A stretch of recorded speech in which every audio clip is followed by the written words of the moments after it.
Pavlenko. Votre matinale info sur Europe 1. Bonjour Catherine Ney. Bonjour Dimitri, bonjour à tous. Ça faisait longtemps Catherine, je suis ravi de vous retrouver. Pour votre carte blanche ce matin, vous voulez, 8 jours après l'élection d'Emmanuel Macron, évoquer ce sondage qui révèle que 61% des Français, et même un peu plus je crois, 67% nous dit l'IFOP ce matin. C'est encore pire, oui. Donc plus de 2 Français sur 3 souhaitent une cohabitation à l'issue des législatives. Comment vous interprétez ce souhait ? Vous savez, des cohabitations, il y en a eu 3 en 86, en 93, en 97 et à chaque fois c'était parce que le président n'avait plus de majorité à l'Assemblée. En 86, la gauche avait été battue très largement en législative. Le président avait appelé le leader du parti vainqueur, en l'occurrence Jacques Chirac, et idem en 93 avec Édouard Balladur. Mais en 86, les Français étaient enchantés. 75% y voyaient la fin des disputes, une harmonie au sommet. Comme pendant la guerre, les Français croyaient au mythe de l'alliance secrète entre De Gaulle, le glaive, et Pétain, le bouclier, ce qui avait nourri des espérances folles. Mais la cohabitation, on l'a vu, ce sont toujours des trêves illusoires et la poursuite de la guerre par d'autres moyens.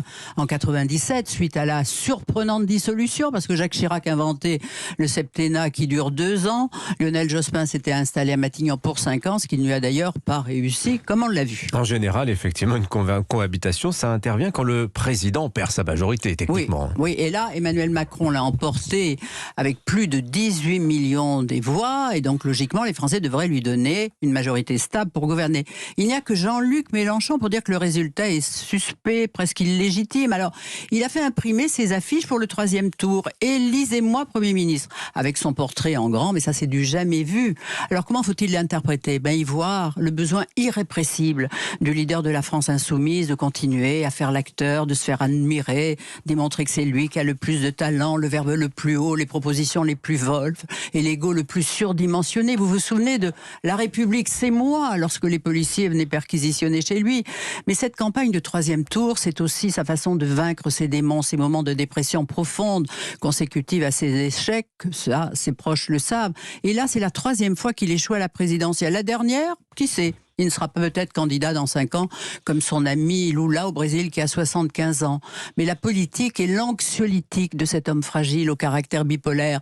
Être Premier ministre demande une solidité, une maîtrise de soi, une attention aux autres qu'il n'a sans doute pas. Alors on verra si les négociations aboutissent avec toute la gauche. A priori, c'est en bonne voie, selon les dernières informations. Oui, mais il n'y a en réalité aucune chance d'avoir une majorité de gauche, parce que son potentiel, c'est 165 circonscriptions gagnables, alors que la majorité, c'est 284. La France insoumise, combien de divisions ? Il y a 5 ans, il a eu 17 députés. Alors évidemment, qui ont fait du bruit comme 100. Et il continuera, quels que soient les résultats. Si ça ne se passe pas comme prévu, il faudra aller chercher la victoire dans la rue pour faire avancer la société. Et qui le dit ? C'est la Clémentine Autain, vous savez, avec son joli sourire et ses yeux myosotis. Et elle dit ça sans être morigénée par quiconque. C'est sa vision de la démocratie. Ça s'appelle le fascisme à visage humain. En attendant, il y a comme du flottement côté Élysée, Catherine, où le président a du mal à choisir les équipes et d'abord son Premier ministre. Oui, il a demandé à Jean Castex de rester à Matignon jusqu'à la fin de la semaine prochaine pour réfléchir. Et puis d'abord, qui pour le remplacer ? En tous les cas, Jean Castex ne veut pas rester. Alors il faut choisir quelqu'un qui a du potentiel politique et qui devra avoir un rôle décisif dans cette campagne législative. Une femme, alors le nom d'Elisabeth Borne revient souvent. Une femme de gauche, polytechnicienne, qui a été ministre de l'Emploi, du Transport, de la Transition écologique. Une femme capable sans doute, mais on ne dira pas, c'est pas lui faire injure, qu'elle n'est pas un agent d'ambiance, parce que toujours avec un air sévère, une voix monocorde et grave. Vous croyez qu'elle pourrait être un aspirateur à voix ? J'interrogeais hier un proche du président qui m'a répondu tant qu'elle n'est pas un ventilateur. Lui, il croit que c'est un leurre. Donc, il faut bien le rire. Alors que l'angoisse monte parce que sur les 35 ministres, qui va rester, qui va partir, qui aura sa circonscription, quels députés verront leurs investitures renouvelées, qui sera écarté.